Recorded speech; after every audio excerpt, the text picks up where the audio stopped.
Hi friends, ఎలా ఉన్నారు? బాగున్నారా? మేమైతే బాగున్నాం. మీరు బాగున్నారా? ఈరోజు వచ్చేసి వైట్ రైస్ ఆవకాయ పచ్చడి. కొత్త ఆవకాయ పచ్చడి పెట్టాను కదా, ఈరోజు టేస్ట్ ఇద్దామని పెట్టుకున్నాను నేను. ఆవకాయ పచ్చడి మాత్రం చాలా స్మెల్ వస్తుంది, చాలా మంచి వాసన వస్తుంది. చూడండి, ఆవకాయ పచ్చడి వేసుకొని వేడి వేడి అన్నంలో ఆవకాయ పచ్చడి వేసుకొని తింటే చాలా బాగుంటుంది. తినాలని ఈరోజు తింటున్నాను నేను. తినాలనిపించింది ఫ్రెండ్స్ ఆవకాయ పచ్చడి వేడి వేడి అన్నంలో.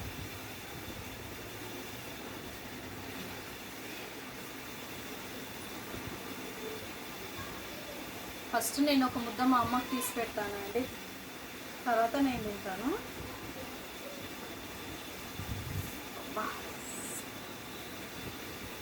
చాలా బాగుంది,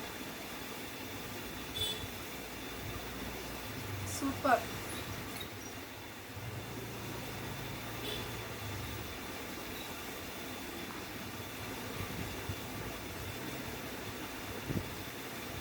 మీకు కూడా తినాలనిపిస్తుందా? మీరు కూడా ఆవకాయ పచ్చడి వేసుకొని మీ ఇంట్లో ఉంటుంది కదా, ట్రై చేయండి ఒకసారి. మీకు కూడా తినాలనిపిస్తా లైక్, షేర్, కామెంట్ బాక్స్లో కామెంట్ చేయండి. ఆవకాయ పచ్చడి ఎవరికి ఇష్టమో కామెంట్ బాక్స్లో కామెంట్ చేయండి friends. Okay friends, bye friends. ఈరోజుకి ఇంతే ఫ్రెండ్స్.